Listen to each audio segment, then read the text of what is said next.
Welcome in, everyone, and thank you for listening to the 122nd ever episode of the Missouri Sports Podcast, brought to you by 106 Apparel and recording from the Revel Advertising Studio in beautiful Springfield, Missouri. I'm one of your hosts, Cameron Albert, alongside my good friend and fellow Mizzou fan, Kyle DeVries. How you doing today, Sleepy Kyle? I'm great, Cameron. How are you? I'm great. I was great an hour and a half ago, when I showed up to the studio to record alongside producer Cameron. And Kyle, you were nowhere to be seen. Did you expect this to come up? A little bit, which is totally fine. I deserve it. We need to let all the folks know how irresponsible I am. But we were supposed to be here at 8 o'clock this morning. Seems like half the time I'm telling some story about how I'm late or something. But we were supposed to be here at 8 o'clock this morning. I set many alarms and woke up at the appropriate time, fell back asleep, and then re-woke up, and my phone said 8:25. And I said, oh, no. Yeah. Well. And I live kind of far away from here, so I knew that was going to make the boys have to wait for a while. So I got here about an hour late, so that is not great. So I apologize for that. We had to give you a hard time, but obviously it's not that big of a deal. Huge deal. I have nothing better to do. Cameron has nothing better to do. Well, all day. We got to talk about a lot of things here, Kyle. As per usual, this time of year, we've got football, we've got basketball. Football's over. No bowl game. 2020 is over. Pretty much. Wow. Yeah. Are we putting this out today? I think so, yeah. Okay. Basketball might as well be over. Just kidding. Let's jump right in with some news, though. This is pretty much all football news now that the season's over. First thing on my list here is indoor practice facility. The Missouri Sports Podcast donated $10 million so that Mizzou could have a new full-size indoor practice facility. You're welcome, everyone. Mm-hmm. We've been all that YouTube ad revenue just went straight, just reinvested that right back into the program. Yeah. It seems weird to think that. Yeah, when I see video of their current indoor facility, I feel like it looks pretty nice, but apparently it's not a full 100-yard field, which was kind of surprising to me. So I guess that was something that Coach Drinkwitz wanted from the day he was hired, understandably. So he's going to get that. Yep. Anonymous donor. Kyle had us like 25% convinced that they did a huge fundraiser of trying to get 10 million people to donate $1. That we had never heard of. Yes. Yeah, you guys really actually bought that. I was surprised. Like more so than I thought. Yeah, I was like, I don't think that's true. But you just like said it so nonchalant that I was like, oh, how did I miss this? Yeah. It's not even 10 million people in Missouri, but they did it. They figured it out. Thank you, Jim Sturk. There's not 10 million men, women, and children to donate $1 in this whole entire state of Missouri. I had a couple $3 donors. It makes a big difference. We got a few people that are back, folks. We have some seniors that are returning for their extra year of eligibility, and that includes Michael Mayetti, Akale Byers, and Kiki Chisholm.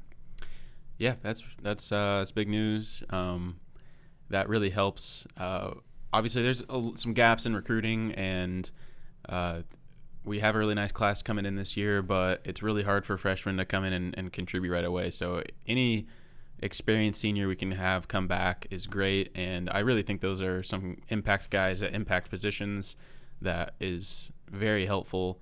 And I think also Kobe Whiteside has hinted that he will probably return as well, so that's nice. Yeah, like you said, those are three positions that we desperately need bodies. I mean, pretty much I would take them anywhere, but yeah, those in particular will be very helpful.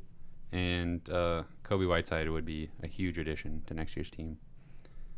Mason Pack and Boo Smith are on scholarship, and perhaps, I can't remember, did Mason Pack also use another year of eligibility, or was it just a scholarship announcement? Yeah, I think he's going to return for his last year as a fifth-year senior, I guess, which he played fairly well at safety towards the end of this year, and that's a position that might be a little bit more wide open next year. He had that big block punt, right? Mm-hmm. Yeah. Yep. And then obviously we saw Smith making plays on the offense, and hopefully that continues. So no bowl game. Let's talk about that story a little bit. That became a thing. Yeah. Holy cow. Yeah. I never would have imagined this. Not in the way this season has gone. Yeah. Like, if you were surprised by a bowl game getting canceled, I'm not sure you're living in reality. Yeah. So, yeah, there's already been, plenty of bowl games get canceled. There's been plenty of teams opt out of their bowls. There's been, obviously, players opt out that are moving on. So, obviously, Missouri was supposed to play Iowa in the Music City Bowl in Nashville. And Iowa we weren't sure that the game would get played because of Iowa at first, because they were coming off of a week-long pause in football activities due to COVID. And then it turns out that actually Missouri had too many positive tests after the Mississippi State game. And because of Missouri, they were unable to play the bowl game. And Iowa fans lost their minds inexplicably. Mm-hmm. Like, how can you not understand the situation? Like, if the bowl game was supposed to happen a week earlier, it wouldn't have happened because of Iowa. Mm-hmm. And Iowa had, their last game against Michigan was canceled due to COVID. Mm-hmm. And so they had 2 weeks to get over all of that and be ready for the game. And basically the same situation happened, just like a week delayed for Missouri, where they were shorthanded for Mississippi State. That caused they got more COVID stuff because of that game. And just the timeline was too quick to get ready for this bowl game. Yeah, I think Iowa fans are especially angry, well, not only because they had finished their season well, they were on like a 6-game winning streak. They probably were feeling like they were on top of the world, and they all obviously made it very obvious they felt like they were going to win this bowl game and beat an SEC team. They thought they should have been playing in the Big Ten championship game. Yeah, probably. And so not only were they just really feeling good about themselves, but I think they were angry that Missouri sent players home for Christmas, which apparently Iowa did not do. And I think they all thought that all the Missouri guys got COVID when they went home and stuff, and that timeline I think would have been way too quick of a turnaround. Right. They wouldn't have been showing symptoms yet. So whatever, that's a whole thing. They did not get COVID because they went home for Christmas. Whatever. Right. I feel like after this season, somebody players might have, but we wouldn't know that until exactly like a couple days from now. Yeah. So I think Coach Drinkwitz said all the right things in the press conference, that the players do not deserve to get any hate for this, and it's really it's out of line, honestly, at this point, like how ridiculous it's gotten and how much it's been blown out of proportion. But he said, if anyone's to blame, it's me. I send them home for Christmas. Like God, he didn't say this, but God forbid the players see their families for Christmas after the season it's been. So I didn't have a problem whatsoever with that. The bowl game, in all reality, and especially in this season, just isn't that important. Yeah. Yeah, it's unfortunate to just have the season end like it did. It kind of reminds me of the college basketball season last year, where Missouri played that last home game against Alabama, and then season's over. Yeah, no postseason. So no warning. It is kind of disappointing, but yeah, would I have loved to see them play Iowa? Sure, that probably would have been a fun game, and who doesn't love watching their team play in a bowl game? Of course, everyone wanted that game to happen, right? And you want the opportunity to say that Drinkwitz got a bowl win his first season at Missouri. There's lots of little storylines that could have been great for Missouri. Just the fact that they played in a bowl game, 5 years from now, potentially, when you could say, Missouri was in the Music City Bowl, to this bowl, this bowl, this bowl. So, yeah, all of that would have been nice, win or loss against Iowa. Mm-hmm. I say put them on the schedule a few years from now. The idea that Missouri was scared to play Iowa, like Eli Drinkwitz made it clear like 3 weeks ago, we want to play in a bowl game. Oh yeah. We are not going to opt out of a bowl game. Whatever you give us, we'll do. We're excited for it. We think it's going to be actually a good one. He was probably super excited for this matchup against a ranked Big Ten team. Yeah. Maybe there's probably some Mizzou fans that are like, oof, dodged a bullet there, we were probably going to lose to Iowa, which that's Sure. possible. But there's no way the coaching staff or the administration is thinking that. No. So with that, the football season is over. They finished the season at 5-5, and I'll run you through, Kyle, just to jog your memory real quick, how the season went down. So opened the year with losses to Alabama and Tennessee, bounced back and beat LSU and Kentucky, lost to Florida, then a 3-game winning streak. They beat South Carolina, Vanderbilt, and Arkansas, and then ended the season by losing to Georgia and Mississippi State. You got any just like overall thoughts on the season now that it's over? Yeah, first of all, I really wish we could have switched the Tennessee and Georgia games, because Tennessee was actually a pretty good team at the beginning of this year, and they ran all over us, and they fell off the face of the earth like they typically do. They seems like they're actually pretty good at most seasons, at least for 1 point or another, but they can't be good for a whole year. So I wish we would have played them at the end, and I wish we would have played Georgia at the beginning of the season, because they were just trying to figure out their quarterback situation. Right. And I'm not saying we would have beat Georgia or anything, but they were way better at the end of the season than they were at the beginning. But overall, man, you just can't really complain about how this season went. The end of the season didn't go how we wanted it to. It kind of felt like we kind of sputtered and ran out of juice there at the end.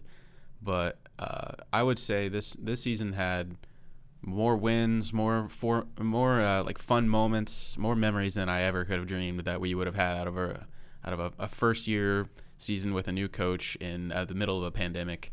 I'm just happy that we were able to play the season. Record-wise, this went basically exactly like you predicted in the preseason, and I thought you were being very optimistic. I think you had them beating Kentucky, and then obviously you had them beating Mississippi State instead of LSU. So really and obviously if we would have known how bad LSU was going to be, then that wouldn't have been overly optimistic. Yeah, because it was at home too. Right. But LSU was like preseason top 10 before they lost to Mississippi State early in the season. That Mississippi State game for Missouri is really the only one that I look at that's like a real missed opportunity to, going from 5 wins to 6 wins, whatever, what does that really do for you? But that's the only game that I'm really disappointed in looking back at the season as a whole. Yeah, the Mississippi State game was definitely not real close and probably should have been. I don't know what happens in that game if they play a month ago when it was like originally scheduled. I definitely feel like this Missouri team didn't quite have as much energy maybe as they did. They didn't have as many players and available. That's also a big thing too. But yeah, I feel like early in the season, something we kind of a narrative we discussed a lot was Missouri kind of getting hit in the mouth and then bouncing back. Even within the same game, they would just respond, and it kind of reminded me of the Barry Odom teams against Mississippi State a little bit, where they started off really well, got hit in the mouth, and something bad happened where they muffed a punt, and then they never seemed to really recover. Yeah.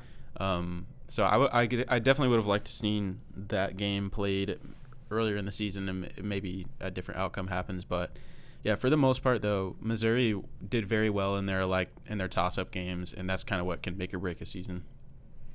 Yeah, and that Mississippi State game is pretty much the only game, help me if you think I'm mistaken, where that was, in my mind, Connor Bazelak's worst game, because he may have had worse stats against Florida or Georgia, but if he plays up to his potential like he had earlier in the season, then he's able to keep them in that game by just limiting mistakes. Mm-hmm. And he wasn't able to do that, and that just exacerbated the issue. So that's one that I will look back on and wish they could have had. But at the same time, I picked them to win 3 games this season. And I feel like there was kind of like this roller coaster of expectations, at least for me. So like preseason, I'm not expecting anything. I'm like, literally this team could win 2 games, and that wouldn't shock me. And I thought 5 was like the very best possible scenario. And after they lose to Alabama and Tennessee, games we thought they would lose, it was just like, well, we're still on that same path, pessimistic outlook. But then they came back and beat LSU and Kentucky in somewhat surprising fashion in the way that they just kind of played completely. We talked about, back when it happened, they played two completely different styles of games and won them both. And I was kind of like, had my eyes open to like, oh, okay, this offense actually can do something. And, we figured something out. Kind of came back and laid an egg against Florida, and that kind of like tempered expectations again. But then that 3-game winning streak, I was thinking like, okay, maybe we have a chance against Georgia. We're going to be ranked. We should definitely finish the season with at least 6 wins. And so then it kind of tailed off in not such a great way. But it was just kind of interesting. Like you mentioned, if the games get rearranged a little bit, or even if they're played more like they were supposed to at the beginning of the season, then that would have changed how I was feeling week to week based on the momentum of the season. Yeah, I am really glad that they pulled out the win against Arkansas. I think if they wouldn't have found a way to win that, this season might have felt a little bit more disappointing now. And I was definitely feeling like at that point, after we beat Arkansas, really anything can happen the rest of the season. I would still feel like this is an overwhelming success. And they obviously will lose the next 2 games, and I still feel like it was an overwhelming success. So I kind of feel like that was the end of the road as far as Missouri playing with the passion and energy that they did for the prior to the Arkansas game. But yeah, overall, I would say I'm very satisfied with how the season went. I think I'm really obviously excited about the coaching staff and the direction that's going in and recruiting. I think Coach Drinkwitz showed some pretty impressive things this season with what he was able to do with the players he has and the amount of players he has. And I think I was impressed with him outside of the football game too, just how he was able to navigate a pandemic and the things he said I thought were he was always on point, it felt like, and he rarely misses, and he knows what he's doing. And I think that's what we felt like we probably signed up for, that he was promising from the moment he has arrived at Missouri, and I think he really lived up to expectations and probably exceeded them. Yeah, and when you add into the on-the-field stuff and all of that, you add in the recruiting class that he's landed as well. It's definitely looking good for his first season in Columbia. And also just the fact that you can look at the standings and see Missouri 3rd in the East behind just Florida and Georgia, who are both ranked in the top 10. That's kind of where you want Missouri to be, that 3rd or 4th in the East, and then occasionally challenging for the top spot. Yeah. That's kind of where they were for a little bit there under Pinkel. And obviously we're not on this podcast, we're not going to be expecting to win the East every year or even be competing for the East every year. So if the low seasons for Missouri football for the next 20 years are something like this season or even slightly worse, I think that's totally manageable, and that's also us obviously settling for mediocrity. But I don't know, just trying to be realistic. You're not going to be Georgia and just be at the top of the East. It's your division, knock us off of the top spot. It's going to be Missouri's job to build up a team over a couple of years that can knock Georgia off the top spot, knock Florida off the top spot. Yeah, I mean, if you look at Missouri's finishes in the SEC East, since they joined the SEC, obviously they had two years they were on top, but I'm pretty sure we've had 2 or 3 years we've been close to the bottom too. We've been kind of all over the place. So a 3rd place finish in a crazy year honestly does feel really good. I was looking at some of the stats. Obviously, we know all about Larry Roundtree's season and how he is now the number 1 rusher as far as running backs are concerned in Mizzou history. There was a chance. I mean, who would have thought that he would have actually had a chance to come back and challenge Brad Smith's record? So, Brad Smith, you can rest easy. This was the only chance that your record was going to be broken. And Larry Roundtree is moving on. Is he? Yeah. For sure? Well, he's going to be in the Senior Bowl, That's the true. Reese's thing. So I imagine he probably is moving on. you can't come back after a certain point with the Senior Bowl. So Yeah. he's gone. and the record books thank him. Brad Smith thanks him, and that's just so crazy that like that's easily a record that would just never be touched. And then this crazy thing happened where actually it just so happened that Larry Roundtree had enough yards to be within striking distance and then randomly had the opportunity to come back for another season. So it was that close to being threatened. You think Brad Smith would have been happy for him, though? Even with a fifth year, like a kind of a crazy freak thing like this? I think, yes, he would have been happy for him, but also he'd have been like... Kind of bitter about it? Well, it had just been easy to be like, well, yeah, you had an extra season. So... We'll have him on. We'll ask him. Yeah, we'll have to make sure we ask him that. Connor Bazelak finished with 2,366 passing yards, 7 touchdowns, 6 interceptions, completing 67% of his passes. Solid season for a freshman. I was trying to find in the record books if they broke it down by most passing yards for a freshman, sophomore, junior. I couldn't find it. But I'd have to think that that's pretty high up on the list of Mizzou freshmen for single season passing. And I was going to look at the SEC leaderboards because there's several Mizzou players, offensive players on that. So Connor Bazelak finished 4th in the SEC in passing yards. Larry Roundtree finished 4th in rushing yards. And Nick Bolton finished 5th in tackles with 95. And Trajan Jeffcoat finished 2nd with 6 sacks on the season. Yeah, I think we can all be pretty excited about Bazelak's future, and obviously had some up and downs this season. But I'm trying to think of someone that played 4 years at Mizzou at quarterback, and obviously Drew Lock comes to mind, and his freshman year was pretty rough. And obviously he entered the season. He wasn't supposed to start any games. Not expecting to play. But Missouri's offense was awful that year, I think 2015. Very anemic, and it didn't have very many wide receiver playmakers or anything like that. And I would say Bazelak had a lot better season this year, his freshman year, than Drew had his freshman year. And obviously we saw what development Drew Lock made in his time at Mizzou. So, I totally expect Bazelak to continue to get better. I mean, I think the sky is the limit for him at Mizzou, and if the same coaching staff or a similar coaching staff remains in his whole time here, and even if, assuming he does stay the quarterback for 4 or 5 years, I think he could be really good. So just give me some kind of prediction for next year. It's way too early to know anything, but Bazelak,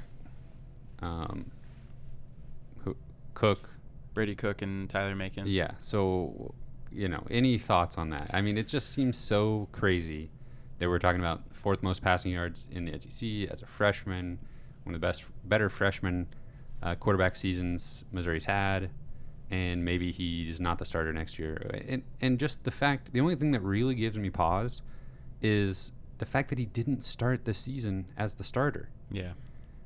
Like there was something happening in camp or in practices that he just wasn't able to grab the starting job, and it really makes me wonder if a similar thing could happen this coming off season. Yeah. When you have 2 other guys. I do think that some of the most appealing qualities about Bazelak are some of his kind of in-game, like his poise and his ability to kind of stay under control in the moment, and just seem to be pretty clutch. And those are things that you can't, they're like intangibles that you can't really see in practice, I think. And whenever the lights come on, I'm sure players play differently than they do in practice. And Bazelak stayed consistent. And, some of his measurables and, his arm strength probably don't blow you away. He's definitely not a bad athlete. And he's got a decent arm and puts a good touch on the ball and stuff like that. But I do think that some of his intangibles that make him a great in-game quarterback were maybe something that just wasn't apparent to them yet. And they weren't able to see until he was put in the game and succeeded. But I don't know. Next year will be interesting. I think Bazelak will be the starter. The backup situation, I have no idea what's going to happen because Brady Cook looked okay, and when he came in and had a nice touchdown pass, and but Tyler Macon, he's really talented too, and he's going to enroll early, so he'll have the extra 6 months to prepare for the season. He'll be here way ahead of most of his his classmates. So And you're talking about with Macon, he has the arm strength to just. I mean, if you're just running some drills, I think he's going to look incredible. Yeah, in practice, I do. I agree. I think Tyler Macon has those skills that probably jump off the page a little bit more. He than showcased Bazelak. that. That's like the perfect thing for him, like that Elite 11 camp where you're just like not really going up against defenses and you can just show your raw athleticism. Right. And he obviously really impressed the coaches there. So I could definitely see him doing the same thing in preseason camp at Missouri. For sure. And they didn't play his senior year, so we haven't seen him play in a while. And so he might have a little bit of rust as far as in-game intangibles go. I really don't know. But I've heard that he's done a lot of winning in his life. And so, I mean, he just did not lose at East St. Louis. So in high school, he was a great in-game quarterback as far as decision-making and just winning games. So we hope that transfers, but sometimes it's just tough to know until you really see it. Missouri hasn't had a freshman wide receiver come in and really contribute a ton lately. Do you think that changes with Dominic Lovett, or are we setting ourselves up for disappointment if we are expecting him to come in and contribute? Yeah, I don't think that we see a lot of him next year. But I think he will be a great player in his time here. But no, I don't think he'll crack the rotation all that much next year. Just because we have a decent amount of experience and Chisholm coming back too. And, we actually have a decent amount of guys in the wide receiver room next year. But we'll see.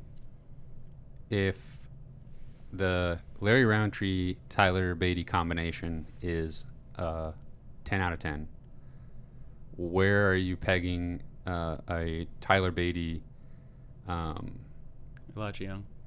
What? Elijah Young backfield. I'll say an 8. I still think they can be really good. Elijah. It's kind of interesting because I do think Elijah Young is kind of a similar style to Roundtree, where I think he'll be used on the ground a lot primarily, and then Tyler Beatty will probably continue the role that he's in a little bit. I don't think Tyler Beatty will take over the Larry Roundtree role and get 35 carries a game or anything, but you probably will see a more even split. Didn't he get like 38 carries in a game? In one game, yeah. Yeah, okay, well, that was supposed to be hyperbolic. I got you. Anyways, I do think that we'll probably see a more even split of carries, and Beatty will probably be more involved, but I think we'll see a lot of Elijah Young next year. Yeah, I'm excited for that. I hope you're right on that. And I like the idea of them just handing it off to Beatty more. Yeah, I do too. A little bit more balance there, but I think maybe these two are a little bit more interchangeable than Beatty and Roundtree were. I think you're right, and I think that Coach Drinkwitz will love that for play calling. Yeah. I think he'll be able to disguise your plays better with those two guys. Yeah, I'm excited for that. Defensively, how much is it gonna suck losing Nick Bolton? It's gonna suck, and we may lose Jamal Brooks too, who's his backup right now, because he's a senior. He has obviously he seems like a candidate to me that would be great for returning for this year because he's a senior. He knows the playbook. He's a talented kid, but just always had somebody in front of him. Didn't get a whole lot of playing time outside of like special teams and stuff. I would feel like this would be the perfect year to come back and finally get to see the field for the whole year probably. But we don't know what's going to happen there. I don't even know if Ryan Walters will still be the DC just because I think he's kind of an up-and-comer in the industry, and I think it's very possible he gets poached. But, so that we may see an entire defensive scheme change. I don't know. That's kind of speculative and it's kind of out there. But it's just I think it depends. If Ryan Walters is still here, I think they can figure it out. I think they've got enough guys that have run this defense for several years now. I don't know. I'm excited about a lot of the defensive linemen coming back. I think that I'm a little bit concerned that at times they weren't great this year, and you got the same guys coming back. I'm afraid that they might be mediocre again. But I still think that's overwhelming positive that they are coming back just to fill in some gaps with new people coming in and all that stuff. But I don't know. I think losing Gillespie and Bledsoe will hurt quite a bit. Yeah. Almost probably as much as Bolton at times. Yeah, I think they had the ability to kind of cover up some weaknesses for Missouri this season in the same way that Nick Bolton did, covered up some weaknesses for the defensive line at times, I think. I was going to ask you who your offensive and defensive MVP for the season were, but I mean, is there any? I mean, obviously Nick Bolton and Larry Roundtree, like those are the easiest. I mean, answers. MVP, yes. I mean, maybe if you wanted to ask me my like surprise MVP or surprised valuable player, it would probably be Martez Manuel would be my easy pick on defense because he came out of nowhere. And on offense, as far as kind of a surprise, I mean, it'd have to be probably Bazelak or Larry Borum, probably. Yeah. Same in a similar vein. Who are you most excited about seeing return? Who, when you think about next season, is it Manuel as on the defense that you're most excited to see play next year? I'd maybe throw Jeff Coate in there to see what he can do with a full offseason under his belt and see if teams figure him out or if he's able to rack up some sacks again. Yeah, I think those two guys are obviously great candidates. I don't know. I agree, and I probably have to throw Jarvis Ware out there too, just because he had kind of a weird season. He was injured and kind of had up and downs, but I definitely think he's just as talented as some of those other guys, and I think he has the potential to be great. Ennis Rakestraw was obviously a guy that played the whole season and didn't really hear much about him, which is probably what you want to hear out of a cornerback, I guess. He didn't have any interceptions or anything, but it's kind of one of those positions where you don't really want your name called because it probably means you got burned or something like that. So he was played, a freshman. Yeah, he played very solid all season. Yeah. I think honestly I'm most excited for Kiki Chisholm coming back on offense because obviously we didn't know he was coming back. He made that decision, but he made some huge plays down the stretch and was able to get more involved in the offense as the season went on. So yeah, he was really good in the second half of the year. That can continue into a full season next year. Yeah. And obviously they're going to need him, as we've discussed. All right. Do you think Hazleton's going to come back? I'd take him, that's for sure. I don't know. The way his playing time went this season was kind of odd, and personally, I couldn't ever find a terrific reason why he wasn't on the field more. Because it's not like there was a stretch, against LSU, some other wide receivers kind of stole the show a little bit. Towski Dove obviously had a really good season. I kind of forgot about him. Yeah. He had a phenomenal season as well. But I don't think, as the season progressed, there just wasn't a great reason, in my opinion, for Hazleton to be buried on the depth chart. And he was like playing with the second string in some games. Yeah. Like when he caught the touchdown pass from Brady Cook. Yeah. So yeah, he had a strange season as well. And I don't know if that was some weird coach motivation kind of stuff, or I don't know what was going on there. But maybe, with how the season went, maybe he's not so eager to come back and play another year. That makes sense. He would probably be one of our most physically gifted wide receivers, so it would be definitely nice to get him back for another year. It just takes time to integrate into an offense, and we saw that with Chisholm. And we see that with freshmen every year. It's so hard to just walk into, especially Chisholm. I'm pretty sure he showed up in the summer. That was a late transaction, if you will, and I don't know. It just takes time. And he was coming from a completely different level of football. Yes. Yeah.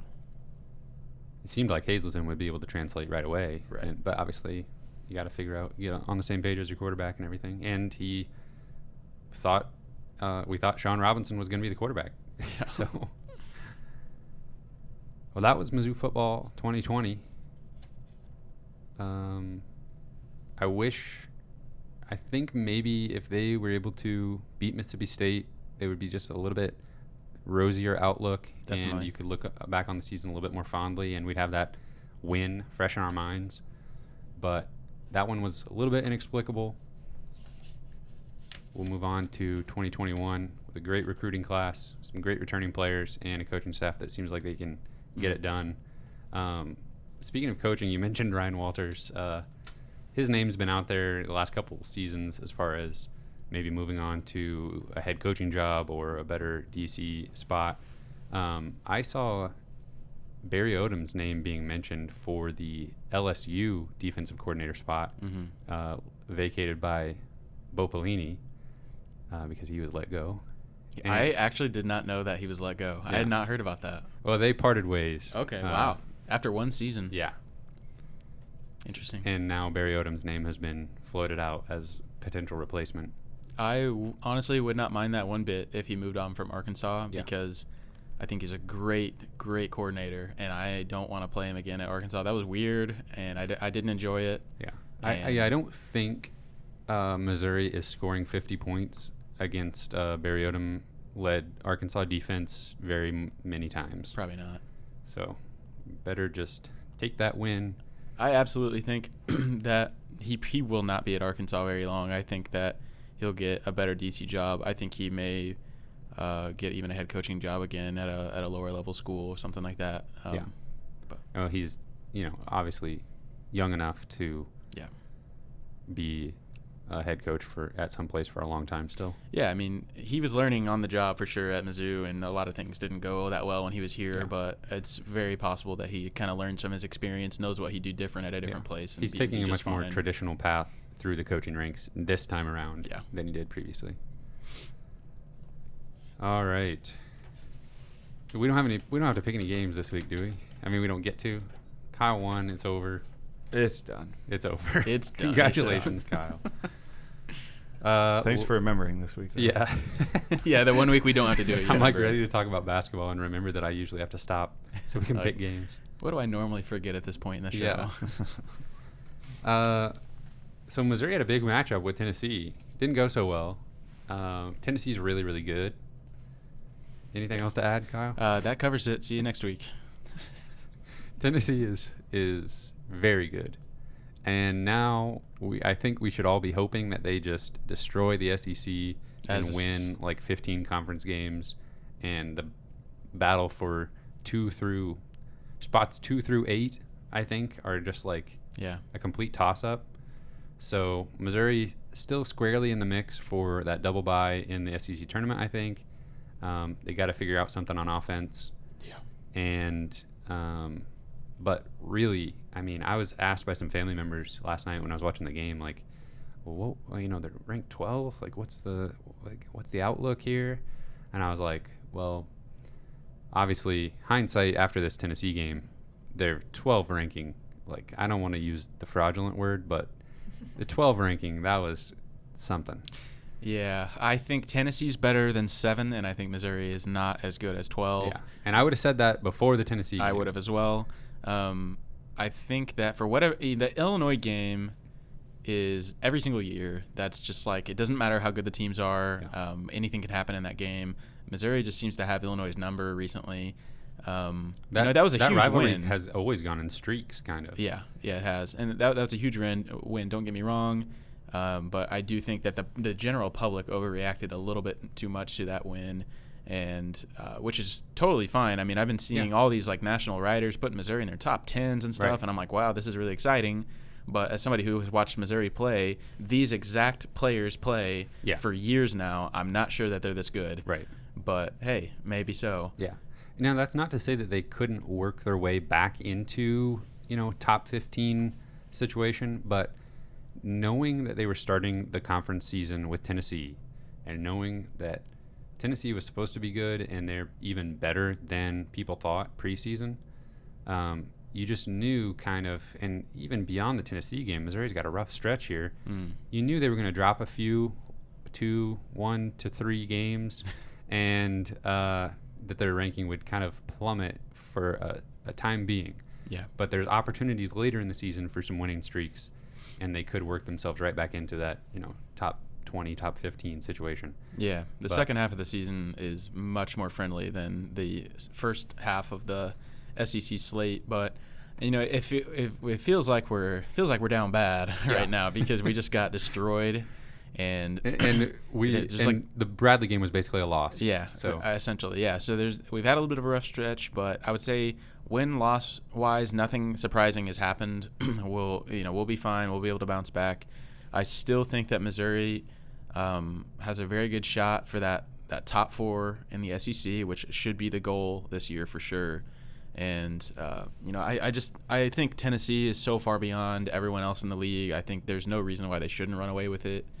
To come in to Missouri's still a top 25 team, I think. To come into a top 25 team's arena and just absolutely smack them from beginning to end, I mean, dominate both ends. They are very, very good, and it was so frustrating to play against them because they're good at everything. Yeah, you're like, imagine making shots. Like, they make shots from everywhere on the court. They couldn't miss. They literally started the game 7 for 7, and we're shooting like 65% from the field at halftime.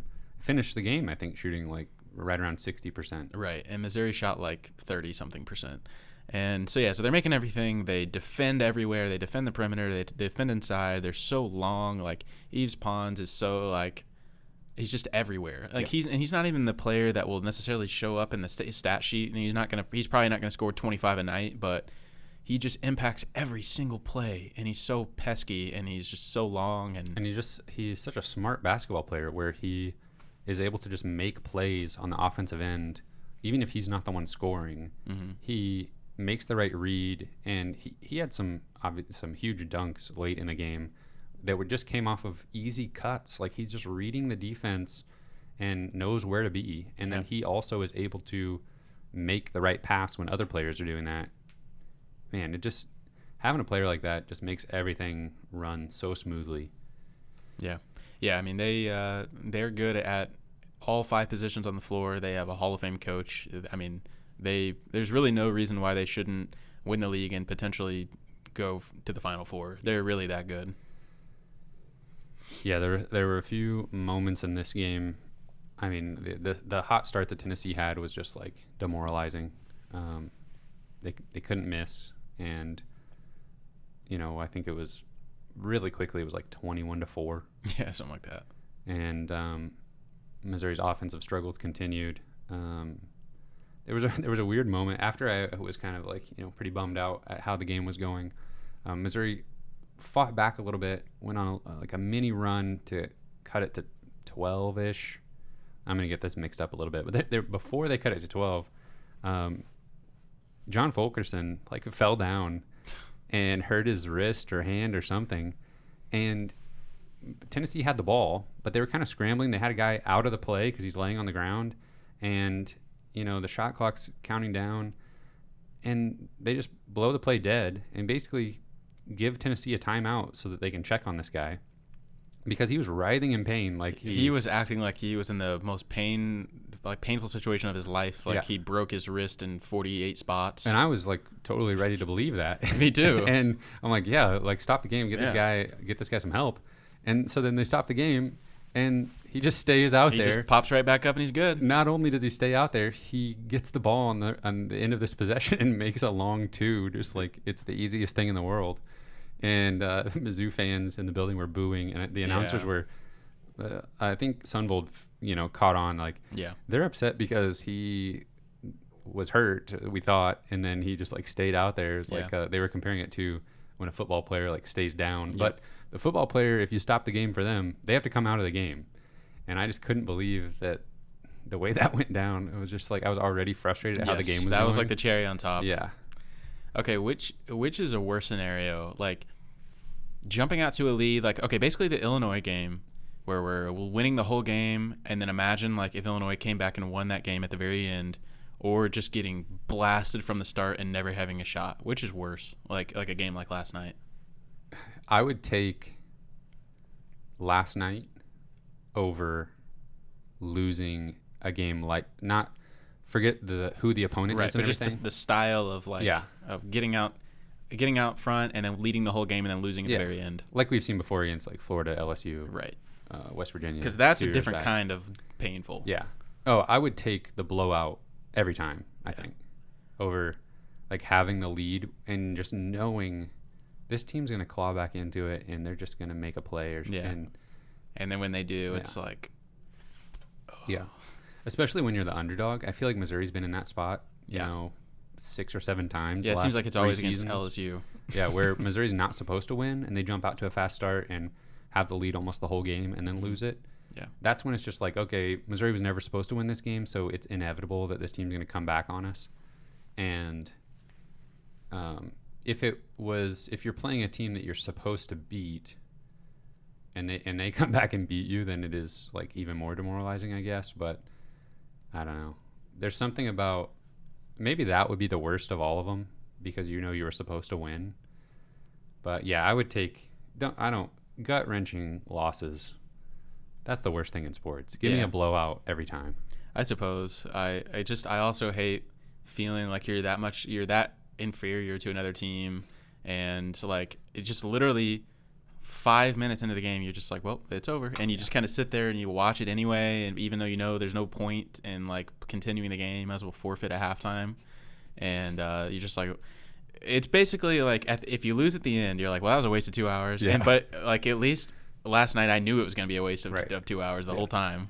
So I don't know. They both are awful. Neither one of them are fun, but at least basketball games are only 2 hours, and I'm only miserable for 2 hours instead of football. The anxiety of a close game, though, like, I don't know. That's something else for when sure. when you have that anxiety all game and then you win, like the Illinois game, then it's like, yeah, I would do that over and over again. Yeah. Like, I could just exist in a world where that happens to me on a loop constantly. Yeah. I would be happy. Yeah. But losing, that's like the greatest misery for me. Yeah. Like going through all that stress and anxiety only to lose the game. I'm actually not going to lie. Quick, going back to football really quick. I'm pretty sure the most anxiety I felt this whole last 365 days was when Harrison Mevis was about to kick the field goal against Arkansas. I'm not going to lie. I was borderline vomiting. I was so nervous. But anyways, I was almost to that point against Illinois, I think. Yeah. Also, the expectations and everything that goes into a game also matters. But I think for some reason I don't feel as terrible in those moments in a football game than I do a basketball game. I agree, and I think that it was mainly just because it was the Arkansas game, Yeah. and like the way it was played out and everything, and I just wanted to beat Arkansas worse than anything in the world.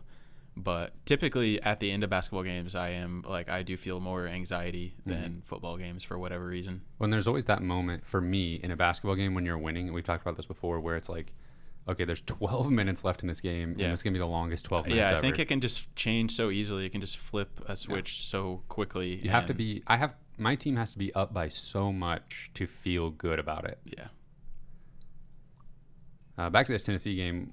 Where'd he go? Oh my gosh. I mean, that's something we've talked about in the past was Mark Smith tends to blow up in a good way against bad teams and then disappears against good teams. But this was a new level that we haven't seen. I mean, he didn't even attempt a 3-point shot. First game in a Missouri uniform where he didn't attempt a 3. And I think he had 2 points, just that ugly banked-in shot. He banked that one in, and He may have scored. I honestly didn't watch the second half that closely, if I'm being honest. He may have scored some more. Scored 2-point field goals and was 2 for 3 from the free throw line Okay. in 27 minutes. Yeah, I mean, I know Tennessee really guards the perimeter and they're long and they disrupt shots, but there's really no reason why Mark Smith shouldn't at least put up a couple 3-pointers when like Kobe Brown's putting up multiples. He shot 4. Mitchell Smith actually made a 1 or 2. Yeah. He was 1 for 3. Torrance Watson actually came in and made a 3. Yeah, I mean, this is the perfect game for Torrance Watson to come in because we're already losing, and you know, if anybody can shoot us back into a game, it might be him. Amazingly enough. Yeah, I mean, I don't know. I don't understand why you're not. It's not like I think Mark Smith has some range to where they're not going to guard him, you know, all the way out to where he's capable of pulling the trigger. And I just couldn't believe. And maybe if I watched it back more closely, I could maybe discern what Tennessee is doing on defense to just make that not an option. But I don't know. It seems like for all the big guard U talk that Missouri has had in recent years, they looked small compared to Tennessee. I mean, Tennessee's guards and, like, obviously we don't really call them this anymore, but like small forwards, they just do it all. And they're kind of interchangeable, and they can all shoot it. They can all get to the rim. They all are long and play excellent defense. So they just made every offensive possession a struggle for Missouri. And even when Missouri got to the rim, they just get the shot blocked. And, you know, it took Kobe Brown doing some nifty work at the basket. I mean, that's where he was actually effective.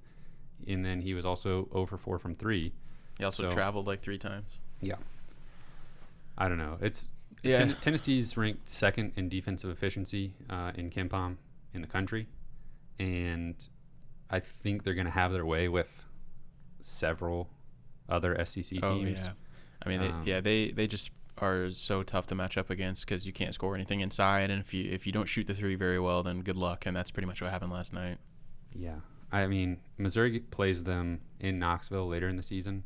And, well, forget Tennessee. Missouri's got to figure something out shooting the ball against anybody. Oh, man. Because I'm going to start, like, really hoping they give Torrance Watson some more minutes if he can at least come out and attempt some 3-pointers. I mean, we need somebody that we know is capable of making a few, actually attempting these shots. I'm all for Torrance Watson getting more playing time. I mean, get him out there and just start throwing up shots because he really does. I mean, ideally, I'd like Mark Smith doing that. That's true. But what happened there? Yeah. And that can't continue. Yeah. You know, we talked about this a little bit privately last night. I mean, Xavier Pinson and Drew Smith are great, and you know they excel at the things that they excel at. But neither one of those people excel at shooting, and they can make shots if they have to sometimes. But you really ideally don't want either one of those guys being volume shooters, and it just kind of can make them a little bit one-dimensional sometimes because the only thing they can do is drive to the hoop and get inside. And when you're playing Tennessee, you don't really do that very well. Nobody does it well. Right. So. We basically we really needed Mark Smith to step up last night and challenge and make some threes, and that was the opposite. Yeah, because they were able to sag off of everybody else. I mean, they were totally fine with literally every player shooting a 3. Yep. Would have been nice to have Justin Turner, huh? Yeah, we were talking about that. If you want to be a little bit depressed, go look at what he's doing for Bowling Green this year. Obviously, he was the grad transfer that flirted with a few schools, Missouri in particular, but then decided to go back to Bowling Green for his last season of eligibility. And he's honestly, his efficiency numbers aren't quite what they have been or what they were last year. Bowling Green is like 125 in KenPom, so not the best team, but he's averaging like 22 points, 5 rebounds, 5 assists. Isn't he shooting like 40% from 3 or something? Just under that. He did have a rough game shooting recently from 3, but yeah, he's for his career he's still around 40% with a lot of attempts. Yeah, he's a big guard too, though. I think he's like 6'5", 6'6", but he's basically exactly what Missouri could use right now is a multi-dimensional guard that can score and somebody that can kind of get their own shot. I mean, we know Drew and Penson are capable of doing that by getting into the paint and, you know, using their pivot foot well and getting guys off balance, but I don't know, we saw now there's a trend with 3 games this season against Liberty, Bradley, and now Tennessee, where teams are just daring Missouri to shoot it over them, shoot threes. And they know now, like, if you can just run Mark Smith off the 3-point line, then you have no problem. Yeah. I'm really not the right person to talk about X's and O's in basketball probably, but just making general observations, it just feels like Missouri just doesn't run their offense as well as other teams sometimes. Like, it just feels like Missouri's players are having to create their own shot so often. And, you know, obviously X can do that and Drew can do that, but they're really the only two that I feel like can do that well consistently. And, you know, Kobe can do it from time to time, but I just don't feel like Kobe Brown should be having to create his own shot like 5 times a game. And it just seems like other teams just make use of cuts so well and just design open 3 through picks so well sometimes. And just I feel like every time Missouri has the ball, it's just like, all right, who's going to try and isolate and get to the basket and late in the shot clock. Yeah.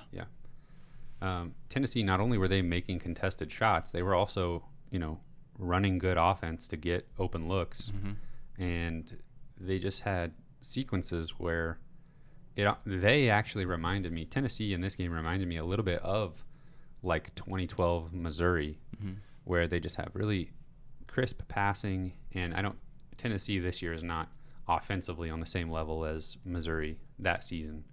But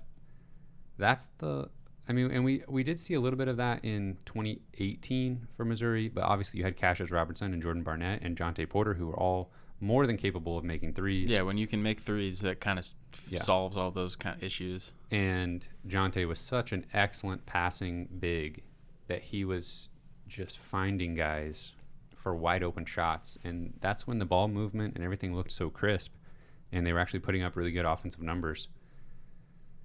It just, I don't know. The college basketball in general has evolved into you have to be able to make shots from outside to be competitive. And Missouri's going to make shots in other games, but this one in particular was rough because you knew you had to be excellent to compete with Tennessee. Basically the anti-Florida game from last year. Yeah. I mentioned earlier the moment in the first half, towards the end of the first half, where Missouri cut it to 12, and they got a stop. They were, bringing the ball up, and Pinson just launches a three, like 4 seconds into the shot clock. The crowd momentum, I think, and just wanted to be the hero. Yeah. I mean, that would have been awesome. Cut it to single digits and get all that momentum, but you have to know that how important this possession is. Yeah. And really, if he, instead of shooting the three, if he decides I'm making something happen here and drives to the basket and gets to the rim and maybe gets fouled or whatever, Mm-hmm. then that's exactly what you want. Because that's how they were able to chip away a little bit at times in this game, was getting to the rim and getting fouled and making free throws. And we've seen Missouri win games before. And this season we've seen them win games when shots aren't falling by just getting to the free throw line and converting. For some reason, they are an excellent free throw shooting team and are not very good anywhere else. But, that's absolutely how Missouri should try and win games, is get to the line. And I think at this point we can not give up on winning games through three-point shooting, but it's not going to happen as much as I think we hope that it will, or that they shoot more threes than they probably should. Yeah. So next up on the schedule is Arkansas. And Arkansas is coming off a good game against Auburn where they scored 97 points. Looking at Arkansas right now, on KenPom, they're 26th. They are 9-0, 23rd on offense, 40th on defense. They've played nobody, though. I mean, Auburn was the first team they've played inside the KenPom top 100. And they did win on the road. Auburn's 68th. So, but offensively, Arkansas is good. Moses Moody is one of the best freshmen in the country. And I don't know.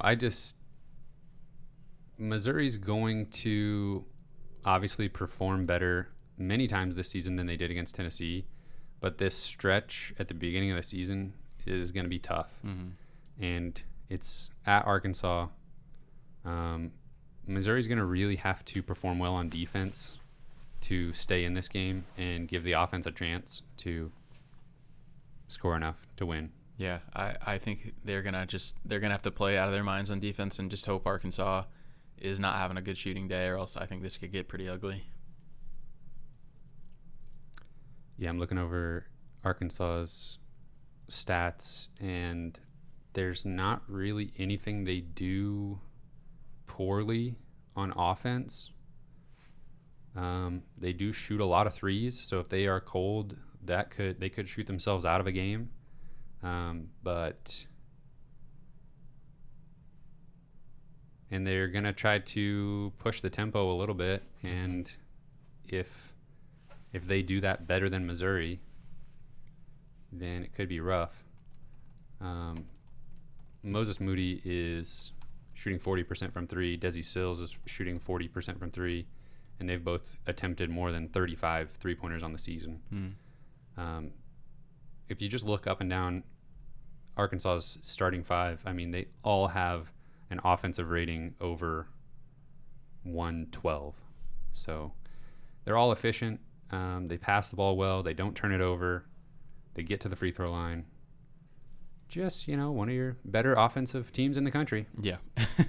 Yeah, it seems like they're just so talented, and they continue just to add talent through transfers, and obviously having one of the most talented freshmen in the country helps too. But Eric Musselman, I think, is going to be good for a while there. Yeah. Unless he leaves for a better job. I think that was a great hire. Yeah, he has this energy about him. I don't know. I think he's just a very appealing coach to play for, and it seems like they're just always in the running for transfers on the market. It seems like, well, Arkansas is going after generally everyone. Yeah. And I don't know how they always have room for all these transfers and stuff like that, but they're just always looking to add talent. And Tennessee's done the same thing. They've supplemented their good recruiting classes with key transfers and developed guys perfectly. Yeah. I mean, yeah. How long has Desi Seals been there? He's been there for a few years. Yeah, he's a junior. Yeah, so they have experienced players. They have young, talented freshmen. They have talented transfers. I mean, they're kind of just loaded, and they have a balanced roster that you would really want to have, I would think. Mm-hmm. And this is the game. This is the type of game this season where we talk about it in basketball a lot, where you have 5 to 8 games that are very important because you're playing against teams that are going to be around where you are in the final standings. Yeah. And we hope that Missouri's right in the mix with Arkansas, Florida, LSU, Kentucky at the end of the season, Ole Miss. So, but at the same time, this is a road game. So if you're able to split this season with Arkansas and Ole Miss, probably not Tennessee. Mm-mm. And then you pick up, 2 wins against, I don't know. Missouri doesn't really have. If you're able to get 2 wins against South Carolina to balance out 2 losses to Tennessee, you can hover around 500 in conference just by, you pick up a home game after you lost. But it would be nice to already have the home win against Arkansas in the bag. Yeah. And then you wouldn't have to worry so much about this road game. Yeah, they absolutely do have to split with the teams like Arkansas. And if they were going to pull off an improbable road win this season, this would probably be my choice. Obviously, Tennessee would be amazing, but realistically, this would be about the best game to do that, just because I really do think Missouri and Arkansas will be right in there for that 3rd, 4th, 5th spot. And I don't know. It's just winning in Bud Walton, though. It's just such an incredible task, it seems like, and I don't know what it's going to look like, without fans. But yeah, I'm assuming it'll still be very difficult to play there.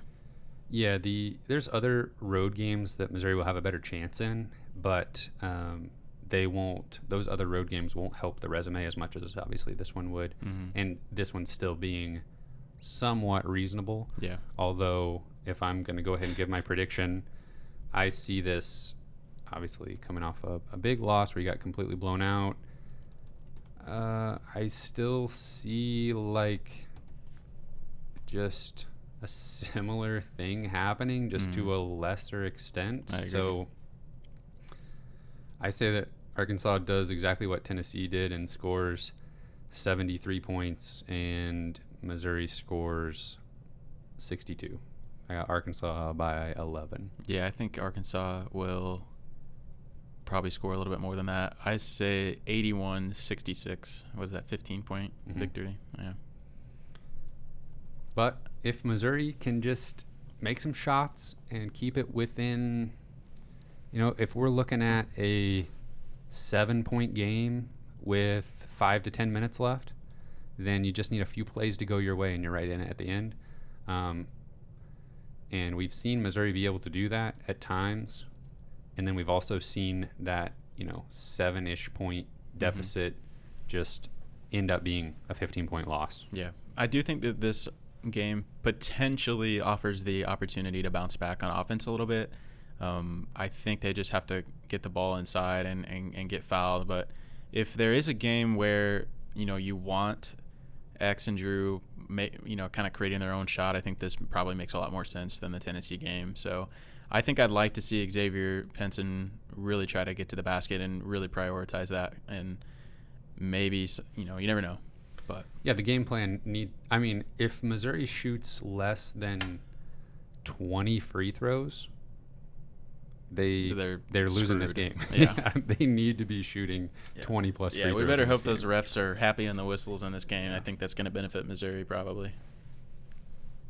So we're both predicting a loss, and it's going to be a rough 4 or 5 games for Missouri, but there's opportunities later in the season for some winning streaks, getting right back into it. Yeah, I think they probably will start off 0-3, but I think they could handle LSU at home. I don't think LSU is quite as potent as maybe some people think they are. We'll see. Cam Thomas, he's really good. Yeah, obviously they're incredibly talented. He's gonna be a lottery pick. Yeah. Is that it? I think that's it. Wow. Happy New Year. Oh yeah.